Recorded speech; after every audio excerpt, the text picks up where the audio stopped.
श्री कृष्ण के अमृत उपदेश, जीवन, कर्म और संबंधों का सार। जय श्री राधे कृष्ण मित्रों, इस दिव्य यात्रा में आपका स्वागत है। भगवान श्री कृष्ण की यह वाणी जीवन के हर मोड़ पर हमारा मार्गदर्शन करती है। आइए बिना देरी किए श्री कृष्ण के अमृत उपदेशों की इस अद्भुत यात्रा को शुरू करते हैं। जीवन के अनमोल उपहार भगवान श्री कृष्ण कहते हैं, सबसे अच्छा उपहार है किसी की भावनाओं को समझना और उसका सम्मान करना। भावनाओं का सम्मान। किसी व्यक्ति को सच्चा सुख और शांति तभी मिलती है जब उसकी भावनाओं को समझा और सराहा जाता है। ये किसी भी भौतिक वस्तु से कहीं अधिक कीमती है। रिश्तों का टूटना। कुछ रिश्तों को भगवान इसलिए तोड़ते हैं ताकि हमारा जीवन खराब न हो। हर रुकावट एक नए, बेहतर रास्ते की शुरुआत होती है। जीवित को समझना। मरने वालों को रोने वाले हजारों मिलते हैं, पर जीवित को समझने वाला एक भी नहीं। इसलिए हमें अपने आसपास के लोगों को जीवित रहते हुए ही समझने और उनकी कदर करने का प्रयास करना चाहिए। सच्ची कदर। केवल उन रिश्तों की कदर करो जिन्होंने समय पर तुम्हारा साथ दिया। कठिन समय में साथ देने वाला ही सच्चा हितैषी होता है। सुधारने की सीमा। किसी को अधिक सुधारने की कोशिश करोगे तो वह तुम्हारा शत्रु बन जाएगा। हर व्यक्ति अपने अनुभवों से सीखता है। हमें केवल प्रेम और समर्थन देना चाहिए, जबरदस्ती सुधारने का प्रयास नहीं करना चाहिए। आशा और चोट। जितना गहरा रिश्ता उतनी बड़ी आशा, और जितनी बड़ी आशा उतनी गहरी चोट। इसलिए रिश्तों में अपेक्षाओं को सीमित रखना और निस्वार्थ प्रेम पर ध्यान केंद्रित करना चाहिए। ज्ञान और विवेक का महत्व। समझदार व्यक्ति से कुछ मिनट की बात हजारों किताबों से बेहतर होती है। खुशी का रहस्य। यदि खुश रहना चाहते हो तो मतलबी लोगों को जीवन से हटा दो। नकारात्मकता से दूर रहने में ही सच्चा सुख है। कर्म का नियम। धोखा कभी मरता नहीं। आज तुम दोगे, कल तुम्हें मिलेगा। कर्म का नियम अटल है। पहचान बनाना। दूसरों की छाया में खड़े होकर तुम अपनी पहचान खो देते हो। अपनी पहचान पाने के लिए धूप में अकेले खड़ा होना पड़ता है। सत्य और शब्द। कभी कभी हम गलत नहीं होते, बस हमारे पास वे शब्द नहीं होते जो हमें सही साबित करें। सत्य बोलने के लिए कोई तैयारी नहीं चाहिए, क्योंकि सत्य हृदय से निकलता है। हिसाब रखना। हिसाब रखो, क्योंकि लोग जल्दी पूछ लेते हैं, तुमने मेरे लिए क्या किया। ये कलयुग का नियम है, इसलिए अपने योगदान को याद रखना आवश्यक है। शांत रहो। शांत रहो जब तक तुम्हारा समय न आए। सही समय पर किया गया कार्य ही सफलता दिलाता है। क्रोध। झूठ बोलना अच्छा लगता है, पर जब दूसरा बोले तो क्रोध आता है। ये हमारी दोहरी मानसिकता को दर्शाता है। अभिमान और समय। किसी का अपमान मत करो। तुम शक्तिशाली हो, यह अच्छा है, पर समय तुमसे भी शक्तिशाली है। समय का पहिया हमेशा घूमता है। मृत्यु। कर्म और जीवन की चुनौतियां। कर्म की गति। मृत्यु के समय तुम्हारी कोई नहीं सुनेगा। कर्म की गति ही तय करेगी कि तुम किस ओर घसीटे जाओगे। मनुष्य को अपने कर्मों के प्रति ईमानदार रहना चाहिए। चुनौतियां। मनुष्य को जीवन की चुनौतियों से भागना नहीं चाहिए, और न ही भाग्य और ईश्वर की इच्छा जैसे बहानों का प्रयोग करना चाहिए। सबसे अच्छा मित्र। इंसान का सबसे अच्छा मित्र स्वयं की आत्मा और मन होता है, जो अच्छी बातों पर शाबाशी देता है और बुरी बातों पर टोकता है। आवागमन। खाली हाथ आए थे और खाली हाथ ही जाओगे। जो आज तुम्हारा है, कल किसी और का होगा। इसलिए जो कुछ भी तू करता है उसे भगवान को अर्पण करते जाओ। जीवन के 3 स्तंभ। स्वास्थ्य सबसे बड़ा उपहार है। संतोष सबसे बड़ा धन है। वफादारी सबसे बड़ा संबंध है। छल का परिणाम। छल करोगे तो छल मिलेगा। आज नहीं तो कल मिलेगा। जियोगे जिंदगी सच्चाई से तो सुकून हर पल मिलेगा। उपवास और संकल्प की शक्ति। सच्चा उपवास। उपवास हमेशा अन्न का ही क्यों? लोभ, लालच, घृणा, चुगली, क्रोध और गंदे विचारों का भी होना चाहिए। सफलता का सूत्र, मन का संकल्प और शरीर का पराक्रम। यदि किसी काम में पूरी तरह लगा दिया जाए तो सफलता अवश्य मिलती है। कर्मों का तूफान। भाग्य के दरवाजे पर सर पीटने से बेहतर है कर्मों का तूफान पैदा करें, दरवाजे अपने आप खुल जाएंगे। क्रोध और भ्रम। क्रोध की अवस्था में भ्रम जन्म लेता है। भ्रम बुद्धि को नष्ट कर देता है। वाणी की मर्यादा। पानी मर्यादा छोड़े तो विनाश होता है, यदि वाणी मर्यादा छोड़े तो सर्वनाश होता है। धोखे का कर्ज। किसी को धोखा देना एक कर्ज है जो आपको किसी और के हाथ एक दिन जरूर मिलेगा। कलयुग में तैयारी। कलयुग है, हमेशा तैयारी के साथ ही रहना। मौसम और इंसान कब बदल जाए इसका कोई भरोसा नहीं। सही दिशा और लक्ष्य पर ध्यान। ईश्वर का आगमन। भगवान कहते हैं, स्विंग से मैं तुम्हारे पास आऊंगा। आराम से बैठो, सही दिशा में चलें। अगर आप सही दिशा में हैं तो चिंता मत कीजिए, बल्कि उस दिशा में चलते रहिए। ऐसा करने से अवश्य ही आप अपने लक्ष्य को प्राप्त कर लेंगे। समय का मूल्य। इस पूरी दुनिया में सबसे ज्यादा कीमती है समय, इसलिए इसे बर्बाद न करें, नहीं तो अंत में आपको पछतावे के अलावा कुछ नहीं मिलेगा। तुलना से बचें। जिंदगी में अपनी तुलना किसी से मत करो। जैसे चांद और सूरज की तुलना नहीं की जा सकती, क्योंकि दोनों ही अपने अपने वक्त पर ही चमकते हैं। डर का संकेत। यदि किसी काम को करने में डर लगे तो याद रखना, डर संकेत है कि आपका काम वाकई में बहादुरी से भरा है। ख्वाब और इम्तिहान। ख्वाब जिनके ऊंचे और मस्त होते हैं, इम्तिहान भी उनके जबरदस्त होते हैं। ईर्ष्या से मुक्ति। सफलता का मार्ग। श्री कृष्ण हमें ईर्ष्या, मात्सर्य से मुक्त होने का गहरा उपदेश देते हैं। एक किसान की कहानी के माध्यम से वह समझाते हैं कि ईर्ष्या कैसे व्यक्ति को उसकी असली मंजिल से भटका देती है। किसान की कहानी और ईर्ष्या का नुकसान। एक गांव में दो किसान थे। एक किसान कड़ी मेहनत करता और उसकी फसल खूब अच्छी होती। दूसरा किसान भी मेहनत करता था, लेकिन उसका ध्यान अपनी फसल पर कम और पड़ोसी की फसल पर ज्यादा रहता था। वह हमेशा सोचता कि पड़ोसी की फसल मुझसे अच्छी कैसे हुई। इस ईर्ष्या के कारण वह अपने खेत की देखभाल अच्छे से नहीं कर पाया और उसकी फसल खराब हो गई। यही ईर्ष्या का सबसे बड़ा नुकसान है। ये हमारा ध्यान हमारे असली काम से हटा देती है। ये हमें असफलता की ओर ले जाती है।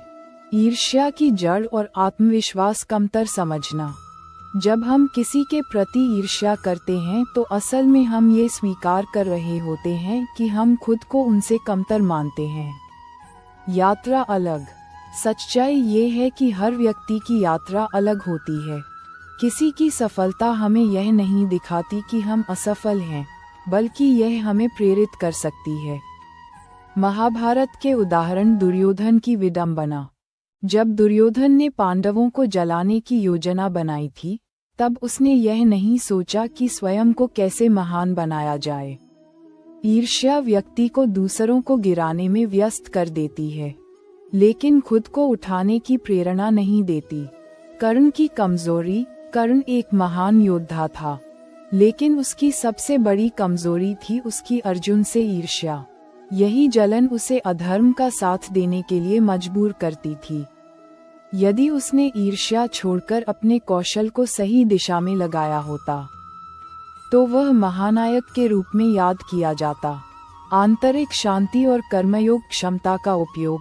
जब हम ईर्ष्या को अपने ऊपर हावी कर लेते हैं, तो हम अपनी पूरी क्षमता का उपयोग नहीं कर पाते। ध्यान केंद्रित करना। मनुष्य की सबसे बड़ी शक्ति उसका ध्यान केंद्रित करने की क्षमता है।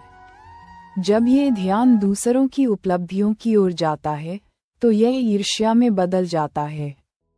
जब यह अपने लक्ष्य की ओर जाता है, तो ये समर्पण बन जाता है। सफलता और सीख। जो लोग अपने जीवन में सफल होते हैं वे कभी भी दूसरों से ईर्ष्या नहीं करते, बल्कि वे सीखते हैं, खुद को बेहतर बनाने पर काम करते हैं और अपने कर्म को ही पूजा मानते हैं। भीतर की शांति। जब तक हमारा ध्यान बाहरी दुनिया पर रहेगा तब तक हम भीतर की शांति को नहीं पा सकते। प्रेरणा और प्रगति। ईर्ष्या करने से न तो हमारी स्थिति बदलती है और न ही हमें कोई लाभ मिलता है। इसके बजाय हमें दूसरों की सफलता को देखकर प्रेरणा लेनी चाहिए। जो व्यक्ति दूसरों की प्रगति से सीखता है वह स्वयं भी उन्नति के पथ पर आगे बढ़ता है। सच्चा सुख। जो व्यक्ति अपने कर्म पर ध्यान लगाता है और फल की चिंता नहीं करता वही सच्चा सुखी होता है। आत्मबल। श्री कृष्ण यही कहते हैं कि मनुष्य को अपने कर्म पर विश्वास रखना चाहिए और अपने आत्मबल को मजबूत करना चाहिए। जीवन के अन्य महत्वपूर्ण सूत्र। मृत्यु और जीवन। मौत भी बड़ी अजीब चीज है यारों। एक दिन मरने के लिए पूरी जिंदगी जीनी पड़ती है। किस्मत और फैसले। किस्मत हमारे हाथ में नहीं, फैसले हमारे हाथ में हैं। फैसले हमारी किस्मत बदल सकते हैं। हानिकारक तत्व। कुंडली में शनि, दिमाग में मणि और जीवन में दुश्मनी, तीनों हानिकारक होते हैं। वक्त का बदलाव। जो जवाब नहीं देते थे उनके भी सलाम आने लगते हैं। वक्त बदलता है तो नियम के पेड़ पर भी आम लगने लगते हैं। ख्वाब। जो इस दुनिया में नहीं मिलते वे फिर किस दुनिया में मिलेंगे। बस यही सोचकर रब ने एक दुनिया बनाई जिसे हम कहते हैं ख्वाब। सच्चे साथी। आपकी खुशियों में वे लोग शामिल होते हैं जिन्हें आप चाहते हैं, लेकिन आपके दुख में वे लोग शामिल होते हैं जो आपको चाहते हैं। उम्मीदें छोड़ो। दुनिया में अगर कुछ छोड़ने जैसा है तो वह दूसरों से उम्मीदें हैं। समय का मूल्य। खोई हुई दौलत और भूली हुई विद्या फिर भी लौट सकते हैं, लेकिन खोया हुआ समय फिर कभी नहीं लौटता। खुद ही अपना। सारी जिंदगी मैंने रिश्तों का भ्रम रखा, लेकिन सच तो ये है कि खुद के सिवा कोई अपना नहीं होता।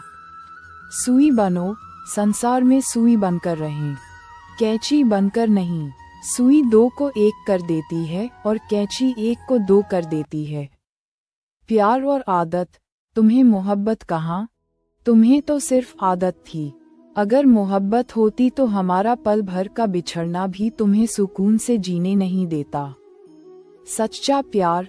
सच्चा प्यार वही लोग कर सकते हैं जिन्होंने प्यार पाने के लिए तरसा हो। वक्त की गति। कौन कहता है कि वक्त बहुत तेज चलता है। किसी का इंतजार करके देखो, पता चल जाएगा कि वक्त कितना धीरे चलता है। झुकना। हम झुकते हैं क्योंकि हमें रिश्ते निभाने का शौक है, वरना गलत तो हम कल भी नहीं थे और आज भी नहीं हैं। सफलता की निशानी। जब लोग आपकी नकल करने लगे तो समझ लेना कि आप जीवन में सफल हो रहे हैं। दिल की खूबसूरती। लोग सूरत की तलाश करते हैं, अगर दिल खूबसूरत देखते तो कभी धोखा नहीं मिलता। दुआओं की रफ्तार। दुनिया में सबसे तेज रफ्तार दुआओं की होती है, जो वहां तक पहुंचने से पहले ही दिल तक पहुंच जाती है। अच्छाई और बुराई। आप कितने भी अच्छे इंसान क्यों ना हो, आप हमेशा किसी न किसी की कहानी में बुरे जरूर होते हैं। गारंटी। जिसकी कोई गारंटी नहीं है उसका नाम जिंदगी है, और जिसकी फुल गारंटी है उसका नाम मौत है। आत्मनिर्भरता। दूसरों पर निर्भर रहने वाले लोग कभी खुश नहीं रह पाते, इसलिए इस लायक बनिए कि अपनी जरूरतों और इच्छाओं को खुद पूरा कर सकें। अहमियत। किसी को अपना इतना वक्त मत दो कि वक्त आने पर वह आपकी अहमियत ही भूल जाए। सोच। अच्छा सोचोगे तो अच्छा होगा, बुरा सोचोगे तो बुरा होगा। आप वही बनेंगे जो आप सोचते हैं, इसीलिए जिंदगी में हमेशा अच्छा सोचो। दिल का बड़प्पन। दिल बड़ा होना चाहिए, बातें तो सभी बड़ी बड़ी कर लेते हैं। चोट का सबक। पैर में लगने वाली चोट हमें संभल कर चलना सिखाती है, और वही मन में लगने वाली चोट हमें संभलकर जीना सिखाती है। मीठी वाणी, आवाज में कितनी अजीब शक्ति होती है। कड़वे बोलने वालों की शहद भी नहीं बिकती, और मीठा बोलने वालों की मिर्ची भी बिक जाती है। अक्ल, इंसान को बादाम खाने से उतनी अक्ल नहीं आती जितनी धोखा खाने से आती है। विनम्रता और अभिमान, पहाड़ पर चढ़ने वाला व्यक्ति हमेशा झुक कर चलता है और पहाड़ से उतरने वाला व्यक्ति अकड़ कर चलता है। अभिमान की ताकत भगवान को भी शैतान बना देती है और विनम्रता की ताकत शैतान को भी भगवान बना देती है। मंजिल, आप अपनी मंजिल पर कभी नहीं पहुंच पाएंगे अगर आप रास्ते में भौंकने वाले हर कुत्ते को पत्थर मारेंगे। हालात और शुक्र, हालात चाहे जैसे भी हों, शुक्र करना शिकायत करने से हमेशा बेहतर होता है। सही दिशा और सही समय का ज्ञान न हो तो उगता हुआ सूरज भी डूबता हुआ दिखाई देता है। अच्छे स्वभाव का महत्व इंसान का नहीं, बल्कि उसके अच्छे स्वभाव का महत्व होता है। कोई पल भर में दिल जीत लेता है और कोई शालीन रहकर भी नहीं जीत पाता। निष्कर्ष, श्री कृष्ण का संदेश स्पष्ट है। अपने कर्म पर विश्वास रखो, मेहनत करो और फल की चिंता मत करो। ईर्ष्या, क्रोध और अहंकार जैसे शत्रुओं का त्याग कर हमें आत्मबल और सकारात्मकता को विकसित करना चाहिए। जब हम इस सीख को अपनाते हैं तो हमारा जीवन एक नई रोशनी से भर जाता है। सच्ची सफलता केवल बाहरी उपलब्धियों में नहीं, बल्कि आंतरिक शांति और संतोष में भी होती है।